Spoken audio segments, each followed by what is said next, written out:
ከዛ ልጅ ለሰራተኛ ልድረው ነው? ሰው በስራ ፈትነቱ እንጂ በስራው መሸማቀቅ አይችልም። ደግሜ ያልሞክረው። ካሌብ የምታዘኝ ስራ አለ? ጀኛ እንደሆንኩ እኮ በስነ ስርዓት ታውቂያለሽ። አሁን ግን ያደረሻትን ነገር እንዳትረፋ። እንግዲህ ሽማግሌ ምንም እንዳይሆን ከፈለግሽ እንዳትጨር። ካሌብ እንዲህ ካደረገች ልካርልች ወይ ላናግራት? ግድ የለም። ያቺ ቆንጆ ሚስትህን እያስደሰትካት እንዳልሆነ ይገባል። ማን ነው እንደዛ ያለ? ችግር ውስጥ ከተኝ ግን ደግሞ የማጠላህና ተንኮል ያላደረገችው አንተ ላይ ብቻ ነው። አንተ ከርታሃት ራሱ ማለት ነው። ግን ተስፋ የላችሁ። እንዳትረሳ ትለምነኛለህ። ከፈጣሪ በቀር እዚህ ምድር ላይ ማንንም ለምኛላቅም እኮ ምንድን ነው? ትሁት ልጅ አላት። ምን? ዳንኤል የሰማውን ማመን አቃተው። ቲና ትሁቴ ልጅ እንዳላት ነገረችው። ቲና ከቤት ተባረረች። ትሁቴ ከነ ፔስታሉ አውጥታ ውጭ ከዚህ ቤት በማለት ኃላፊነቱን ወስዳ አስወጣቻት።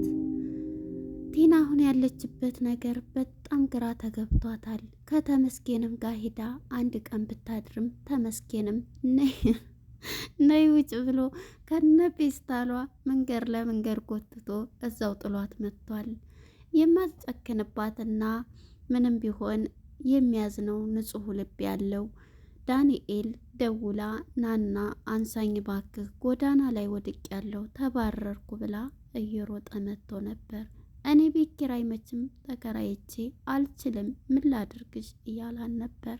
እባክህን ስላሳለፍናቸው ጊዜ ስትል እባክህን አስጠጋኝ ወደ ደጅ ትለዋለይ። እሱም ግን እዛስ ያለቀሰችና ተንበርክካ ስለምነው አላስቻለውም። ፔስታሏን ይዟሽ ነይ በማለት ይዟት ይሄዳል። ከድንገት ግን አባዬን በመስመር ሲሄድ ታየዋለች።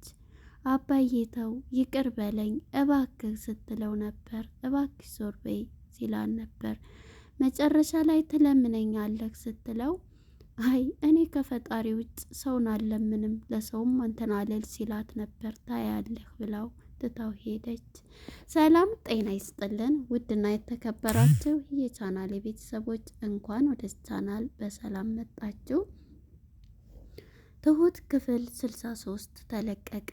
እንግዲህ ወደ ክፍል 62 ብዙ ነገሮች ተፈጥሮ ነበር። ትሁቴና ካሌብም ተገጥመው ነበረ። አሁን ላይ ግን አባትየው በጣም በመቆጣትና በማለት ላይ ይገኛል። አባትየው እያነበበ ነበር።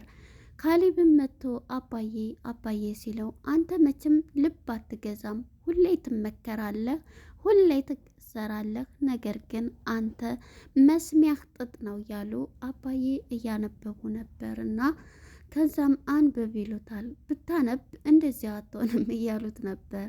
እሱም አዎ አባዬ አጥፍቻለሁ ይቅርታ እያለ እኔን አይደለም ይቅርታ የምትለው አንዴ ካፌ የወጣውን ይቅርታ እኔ እኮ ብሎ ቀንቼ ነው። ይሄን ታዲያ ቅናትህን በልክ ነዋ ማድረግ ያለብህ፣ እንዴት እንደዚህ ታደርጋለህ ብሎ አባዬም ይነግሩታል ልጁ ካሌብን በቃ ይቅርታ ጠይቅ ብሎ አባትየው ይህም በሚለው ሰዓት እሺ በማለት ትሁቴ ጋር በመሄድ ትሁቴም ከድንገት መታ ጠረጴዛ እየወለወለች ነበር። በዚህም የተነሳ ትሁት ይላታል። እሷም ምንድን ነው ምን ፈለክ ብላው ያው እንዳኮረፈ ናትና ሁሉንም ነገር ይነግራታል። ይቅርታ ትላለች። አንተ ሁልጊዜ ከልብ እንትን ትልና ታወጣና ይቅርታ ትላለህ። በቃ ስለ ስራ ጉዳይ ከሆነ ስለ ስራ ጉዳይ ብቻ ነው የምታወራኝ ብላ አልቅሳ ተነስታ በቃ ይቅርታ ብላ ተነስታ ያደረኩት እኮ በዚህ ምክንያት ነው ቢላትም ተነስታ ትሁቴም አልቅሳ ትሄዳለች። እሱም በመጸጸት ላይ ይገኛል። ሁለተኛ ጥፋት አሁንም አጠፋ። በዚህም የተነሳ አባዬን ይሄን ብሎ ይቅርታ ብሎ አባትየውም እንግዲህ ይሄዳሉ ማለት ነው። መጀመሪያ እንግዲህ ቲና እና አባዬ ቁጭ ብለው ነበር። አባዬም ከመጽሐፍ የማይለየው ከማንበብ እያነበቡ ነበር። በዚህ የተነሳ ቲናም ቁጭ ብላለች። ትሁቴ እንግዲህ ከመሀል መታ ቁጭ ትልና አባዬ ትላለች። እሷም መጽሐፍ ብድግ አርጋ እየነካካኝ ነበርና አንቺ እስካሁን አለች እንዴ? ለምንድን ነው የማትሄጂው? ውጭ ትላታለች። ከዛ ብትላትም አንቺ ቀልድሽ እባክሽ አይጠገብም ስትላት በክብር ውጭ ብትላት እምቢ አለች። አትወጭም አለቻት። አዎ አልወጣም ትንሽ ደቂቃ ጠብቂኝ አለችና ትሁቴ እንግዲህ ሂዳ ሻንጣ እንኳን አይደለም ፔስታል አለ እንዴ ይህ ዘባለ የምንጠቀምበት በዛ አድርጋ ልብሷን ይዛላት መጣች። የዚህ ጊዜ አባዬ ምንም መልስ አልሰጣ። ተነሽ ውጭ አለቻት። ኦ ደስ ሲል አልወጣም እኔን እያለች አንቺ ማነሽ?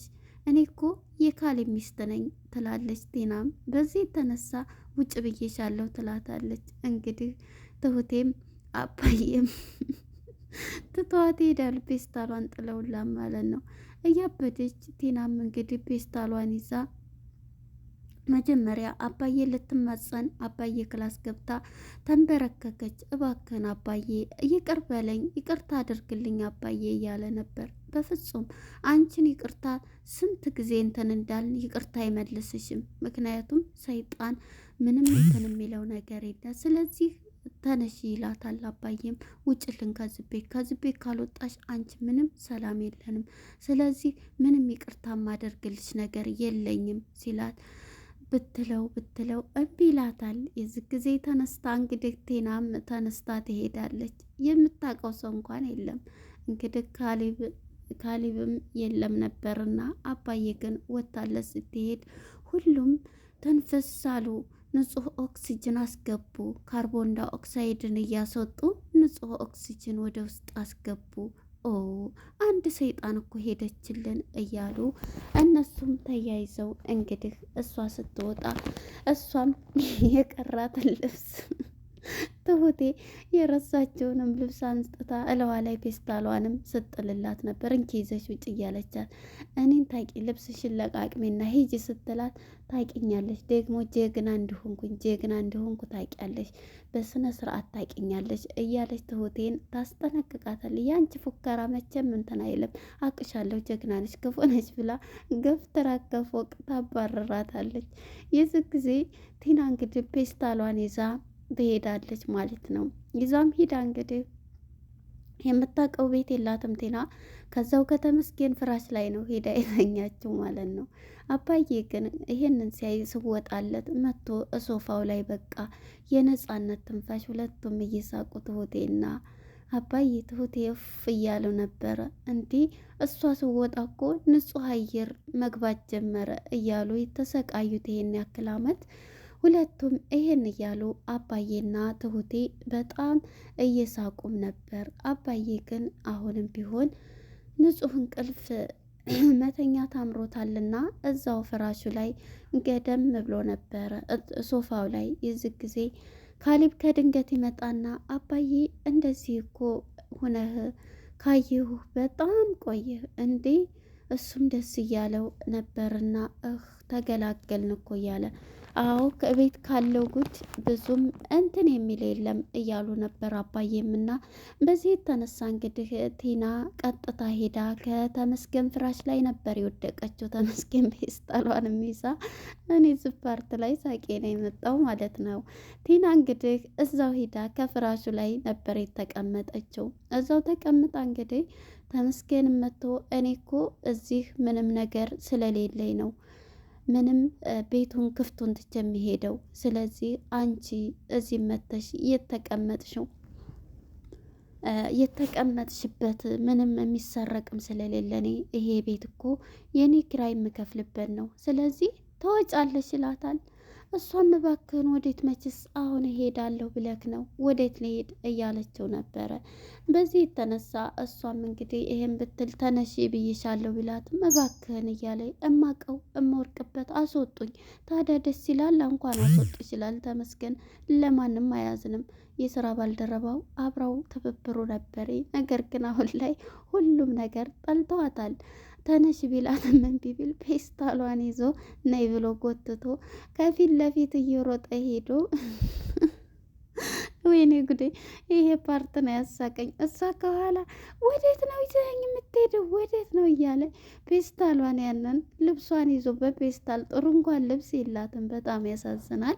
በፔስታሏ ይዛ እየሮጠ ከመንገዱ ጥሏ ከጎዳና ላይ ይመለሳል። እሷም እያለቀሰች በጣም እየተበሳጨች ትገኛለች።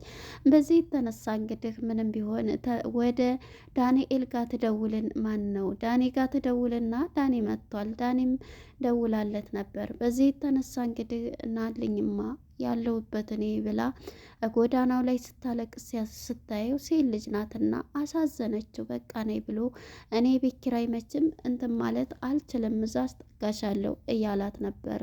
በዚህ የተነሳ እንግዲህ ሁሉንም ነገር ካደረገ በኋላ አንቺም እኮ እንግዲህ ስራ መስራት አለብሽ፣ ስራ ያስፈልግሻል እያላት ነበረ። ስራ መስራት አለብሽ ለቤት ኪራይም ሆነ እሱን ቆይ እኔ እኮ ብዙ እንትን አለን። መጀመሪያ እየሄደች ሳለ አባዬን በመስመር ላይ ታየዋለች። አባዬን ባየች ጊዜ እየሮጠች ሄዳ ወደ አባዬ ትለምነኛለህ እባከን ስትለው እኔ አንቺን በፍጹም አለምንም እያለኝ ነበር። እንግዲህ የተደበቀው ሚስጥር እሷ እጅ ላይ ስላለ ግን ደግሞ ደስ የሚለው ነገር ትሁቴ ለአባዬ ነግረዋለኝ። በፊት በልጅነቴ ተደፍሬ ልጅ አለች ብላ ለአባዬ ስነግረው አባዬም ታዲያ ምን ችግር አለው ቢኖርሻ በማለት ነበር በደስታ በፈገግታ ይተቀበላል። ቢሆንም ለካሌብ እንዳትነግረው ትለዋለኝ። ችግር የለውም ይላል። እንግዲህ ካሌብ ደግሞ ከዳንኤል ጋር ተገናኝቶ ነበር። ዳንኤል ደግሞ አባዬና መጀመሪያ ዳንኤል እንድትገናኙ ኤዱ ተቀየረችብኝ፣ ምንም እቃም ወደቀ ምንም ሆነ እንደ ካሌብ ነው ዝም ብላ የምትለው ሰው እንደ ቤቱ እንጂ እንደ ጎረቤቱ አይኖርም። እኔ ያለኝን ራሴን ለማስተካከል እየጣርኩኝ ነው እያለ ነበረ ዳንኤል። በዚህ የተነሳ አባዬም በቃ ልናገራት እንዲ አይ እኔ ለማስተካከል እሞክራለሁ አባዬ እያሉት ነበረ። በዚህ የተነሳ ሁሉም ይሄን እያሉ ሳለ እንግዲህ አባዬም ይሄንን በቃ እንትን እላታለሁ ብሎ ነበረ።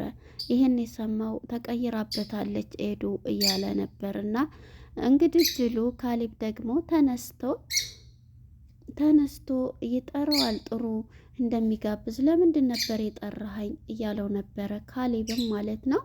ካሌብም እንግዲህ ዳኒ አይ ያቺ ቆንጅየዋ ሚስት ስራ ምንትን ሰላም ፊቷ የከፋት እንትን ያላት ይመስላል እና ስራ ደግሞ ጥሩ ደመወዝ እዛ ድርጅት እንድትገባና እንትን እንድትል ነው።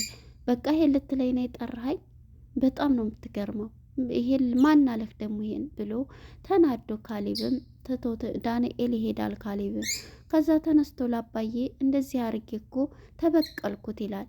አንተ ምንድን ነው ይሄንን እንትን የምትለው? አንተ መቼም የማትማር ብሎ አባዬ አሁንም ይጣላሉ ከካሌብ ጋር። ካሌብ ዳንኤል ይቅርታ ብሎ አጥፍቶ እንኳን እንትን ብሏል እያለ ነበር። መጥቶ እንደገናም ለትሁቴ ቢነግራትም ትሁቴም እንዴ ዳንኤል እኮ ተቀይሮ ይቅርታም እንትን ብሏል፣ ጠይቋል፣ ተጸጽቷል ላደረገው ለምን ትለዋለች።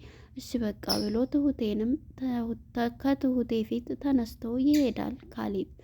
እናም እንግዲህ ይሄንን እያለኝ ትልቅ ቧንባለኝ ያለችው እኔ ዝም ብዬ የምተኛ መሰለህ ብላ ምንድን ነው እስኪ ንገሪ ልንገርህ ያልሽውን እያለት ነበር። መጀመሪያ ግን ወደ ትሁቴ ጋር ስንመጣ ላባዬም ይሄን ከነገረችው በኋላ ቲና ወደ ካሌብ ዳንኤል ጋር ተገናኝታለች። ቁጭ ብለው ሳለ ካፌ ስታወራው እኔ እዛ ቤት እንደምገባ መልሼ ደግሞ የካሌብ ሚስት እንደምሆን ታያለህ ትለዋለች። እንዴት ይላታል።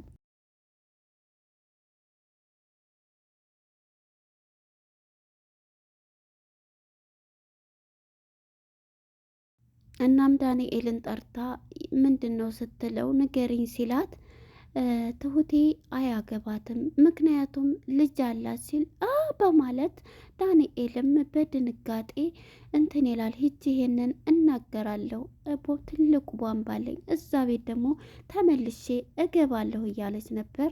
ምክንያቱም ለሰራተኛ እንዴት ትድራታለህ እያለች ነበረ። ሰው የምትንቀው ቲና ማለት ነው። እሷ ግን ስራ የማይሰራ ነው ሰራተኛ የሚባለው፣ ስራስ የሚሰራ ነው ጎበዝ ብሏት ይህን ባላትም ሰዓት እሷ ግን ይሄንን ብላ እራሷን አዋርዳለች ማለት ነው። ከቤትም ተባራለች። አባዬን ትለምነኛለህ ያለችውም ይሄን ነበረ። ቀርማ ግን ትሁቴ ጎበዟ ተናግራለች ልጅ እንዳላት ማለት ነው። እንግዲህ ካሌብና ትሁት ይጋባሉ ማለት ነው። ቲና ታብዳለች። አብዳያው እንግዲህ አሁንም ጎዳና ጀምራለች። ጎዳና ተውጣለች ማለት ያሳቀችኝ ፓርት የሚመነዘር ገንዘብ ሳይሆን የሚመነዘር ነገር ነው የሞላኝ አለች። እንግዲህ ቲና የእጇን አግኝታለች። ለነበረን ቆይታ አመሰግናለሁ። ባይ ባይ።